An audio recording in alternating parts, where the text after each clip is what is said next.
क्या आपको पता है कि भगवान विष्णु को अलग अलग युगों में बार बार धरती पर अवतार क्यों लेना पड़ता है? क्योंकि उन्हें किसी आम असुर से नहीं बल्कि अपने ही सबसे प्रिय द्वारपालों से युद्ध करना था। वो भी एक बार नहीं बल्कि 3 बार। लेकिन ऐसा क्या हुआ कि वैकुंठ की रक्षा करने वाले इन्हीं 2 परम भक्तों को हर युग में अपने ही भगवान का सबसे कट्टर दुश्मन बनना पड़ा। श्रीमद् भागवत पुराण की यह रोंगटे खड़े कर देने वाली कथा शुरू होती है पवित्र वैकुंठ लोक के मुख्य द्वार से, जहां जय और विजय नाम के 2 अत्यंत बलशाली द्वारपाल पहरा देते थे। एक दिन ब्रह्मा जी के 4 मानस पुत्र भगवान विष्णु के दर्शन करने आए। उन ऋषियों का तेज इतना प्रचंड था कि पूरा वैकुंठ चमक रहा था, लेकिन अपनी घनघोर तपस्या के बल पर वो हमेशा 5 साल के मासूम बच्चों की तरह दिखते थे। पर जय और विजय ने अपने बल के अहंकार में आकर उन महान ऋषियों को आम बच्चा समझ लिया। उन्होंने ऋषियों का रास्ता रोका, उनका मजाक उड़ाया और उन्हें वैकुंठ के अंदर जाने से मना कर दिया। जय और विजय का यह घमंड देखकर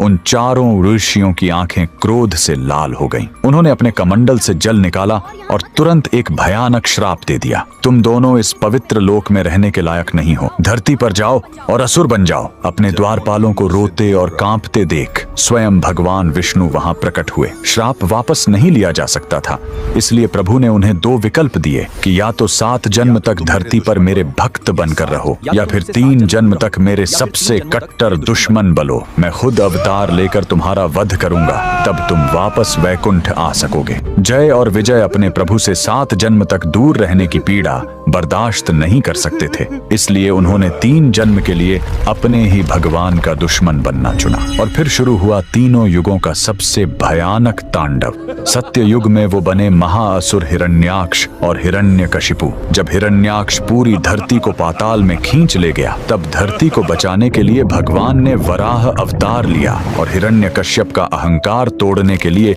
खंभा फाड़कर नरसिंह अवतार लिया और अपने नाखूनों से उस असुर की छाती चीर दी। त्रेता युग में वो बने लंकापति रावण और कुंभकर्ण, जिन्होंने तीनों लोकों को हिलाकर रख दिया। तब उनके आतंक को मिटाने के लिए स्वयं विष्णु जी को मर्यादा पुरुषोत्तम श्री राम बनना पड़ा और रावण का अंत करके धर्म की स्थापना करनी पड़ी। और द्वापर युग में वो बने शिशुपाल और दंतवक्र। जब भारी सभा में शिशुपाल ने श्री कृष्णा की 100 गालियां पूरी की, तब भगवान की उंगली से चमकता हुआ सुदर्शन चक्र निकला और एक ही झटके में उसका शीश धड़ से अलग कर दिया। तीनों युगों में अपने ही भगवान के हाथों मृत्यु पाकर जय और विजय की सजा पूरी हुई और वो हमेशा के लिए अपने प्रभु के पास वैकुंठ लौट गए। भगवान विष्णु के इस अनोखे प्रेम के लिए कमेंट में ओम नमो नारायणाय जरूर लिखें।